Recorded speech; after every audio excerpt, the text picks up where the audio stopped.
Baiklah teman-teman, pada video kali ini saya akan membahas tentang uji Chi-square. Sebelumnya saya Citra Wahyu Ramadana dengan NIM terakhir 30. Kita langsung saja masuk ke pembahasan yang pertama, yaitu ada pengertian dan kegunaan dari Chi-square. Uji Chi-square juga dikenal sebagai Chi kuadrat, adalah suatu uji non-parametrik yang digunakan untuk menguji hubungan antara dua variabel nominal. Tujuan utama uji ini adalah untuk mengetahui apakah terdapat hubungan yang signifikan antara dua variabel kategori. Uji ini sangat berguna dalam penelitian, terutama untuk mengetahui apakah perbedaan antara dua variabel kategori disebabkan oleh kebetulan atau adanya keterkaitan antar variabel yang dipertimbangkan. Lalu di sini kita ada poin tentang karakteristik. Di sini ada 3. Yang pertama yaitu nilai Chi-square selalu positif. Lalu yang kedua ada distribusi Chi-square. Dan yang terakhir ada kegunaan. Yang pertama yaitu nilai Chi-square selalu positif, yang artinya nilai Chi-square selalu berupa bilangan positif yang menunjukkan bahwa uji ini hanya digunakan untuk menguji hubungan antara variabel nominal. Lalu yang kedua ada distribusi Chi-square. Uji Chi-square memiliki beberapa kegunaan di beberapa keluarga distribusi, seperti distribusi Chi-square dengan dekat sampai dengan 1, 2, 3, dan seterusnya. Bentuk distribusi Chi-square adalah menjulur positif. Lalu yang terakhir ada kegunaan. Uji Chi-square digunakan untuk menguji hubungan antara dua variabel nominal dan mengukur kuatnya hubungan antara variabel yang satu dengan variabel nominal lainnya. Kemudian di sini ada syarat uji Chi-square. Syarat umum untuk menggunakan uji Chi-square adalah yang pertama, frekuensi sampel besar. Artinya uji ini hanya dapat dilakukan pada sampel berukuran besar, karena uji ini memerlukan frekuensi responden yang signifikan untuk menghitung statistik Chi-square. Lalu yang kedua ada data nominal. Uji Chi-square hanya dapat digunakan pada data dengan skala nominal, karena uji ini membandingkan frekuensi yang diamati dengan frekuensi yang diharapkan. Kemudian selanjutnya ada langkah pengujian. Di sini dibagi menjadi 3 juga. Yang pertama yaitu merumuskan hipotesis, kemudian ada menghitung statistik Chi-square, dan yang ketiga ada menginterpretasikan hasil.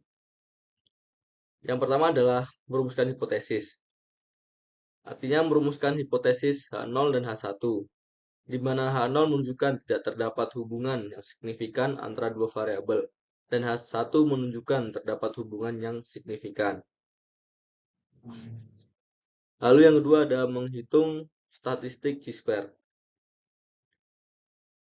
Menghitung statistik Chi-square menggunakan rumus di mana O adalah frekuensi yang diamati, E adalah frekuensi yang diharapkan.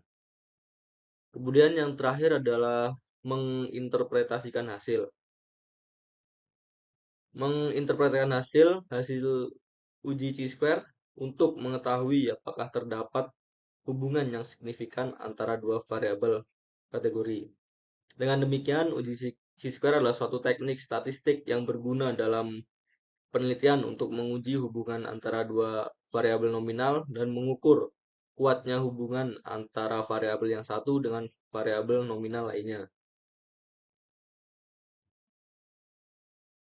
Lalu di sini kita akan bahas tentang uji statistik. Uji statistik adalah suatu teknik yang digunakan untuk menguji hipotesis dan membandingkan data yang diperoleh dengan data yang diharapkan. Tujuan uji statistik adalah untuk mengetahui apakah terdapat perbedaan yang signifikan antara data yang diperoleh dengan data yang diharapkan.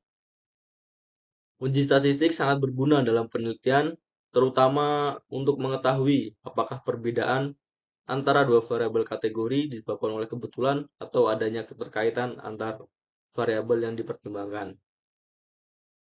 Lalu di sini ada jenis uji statistik dibagi menjadi dua, yaitu uji statistik parametrik dan yang kedua adalah uji statistik non parametrik. Yang pertama itu uji statistik parametrik itu digunakan jika data memiliki distribusi normal atau homogen. Uji ini memerlukan asumsi bahwa data berdistribusi normal atau homogen, sehingga dapat digunakan untuk menguji hipotesis tentang beda dua rata-rata populasi dengan data independen. Yang kedua ada uji statistik non-parametrik, itu digunakan jika tidak memiliki distribusi normal atau homogen. Uji ini tidak memerlukan asumsi tentang distribusi data, sehingga dapat digunakan untuk menguji perbedaan antara rata-rata nilai tengah dua kelompok daratan yang sudah diberi ranking. Lalu di sini ada contoh uji statistik. Yang pertama itu ada uji T atau t-test. Yang kedua ada uji T-square. Lalu yang ketiga ada Wilcoxon rank test. Yang pertama adalah uji T atau uji T. Digunakan untuk menguji hipotesis tentang beda dua rata-rata populasi dengan data independen. Lalu yang kedua ada uji T-square, yaitu digunakan untuk menguji perbedaan antara distribusi teoretis dan distribusi yang diamati. Dan yang terakhir ada Wilcoxon rank test, yaitu digunakan untuk menguji perbedaan antara rata-rata nilai tengah dua kelompok daratan yang sudah diberi ranking. Lalu di sini ada langkah pengujian sama seperti uji G-square tadi, ada 3 ya teman-teman. Yang pertama yaitu merumuskan hipotesis, lalu menghitung statistik uji, yang terakhir yaitu menginterpretasikan hasil. Nah, dengan demikian uji statistik adalah suatu teknik yang berguna dalam penelitian untuk menguji hipotesis dan membandingkan data yang diperoleh dengan data yang diharapkan. Lalu di sini ada langkah-langkahnya untuk uji hipotesis. Yang pertama yaitu membuat hipotesis, lalu yang kedua ada memilih tingkat signifikansi, ketiga memilih uji statistik, keempat membuat aturan keputusan, yang kelima mengambil sampel lalu memberikan keputusan, dan yang terakhir atau yang keenam adalah interpretasi hasil.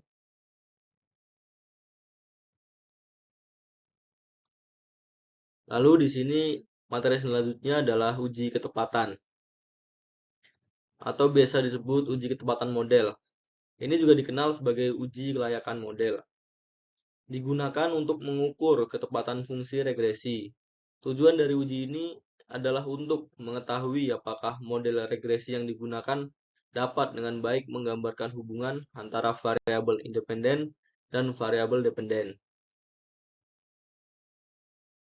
Nah, di sini ada cara mengukur uji ketepatan.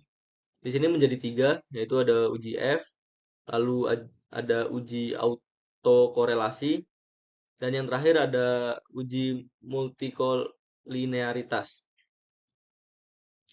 Yang pertama yaitu uji F. Ini digunakan untuk menguji apakah seluruh variabel independen memiliki pengaruh yang signifikan terhadap variabel dependen. Lalu yang kedua ada uji autokorelasi, digunakan untuk menguji apakah terdapat korelasi antara kesalahan pengganggu pada periode T dengan periode sebelumnya. Jika terjadi korelasi, maka dinamakan ada problem autokorelasi. Dan yang ketiga ada uji multikolinearitas. Ini digunakan untuk menguji apakah terdapat hubungan antar variabel independen. Model regresi yang baik harus tidak memiliki masalah multikolinearitas.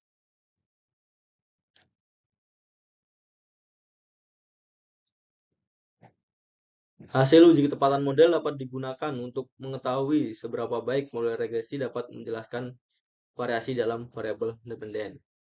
Lalu yang terakhir ada uji tabel kontingensi.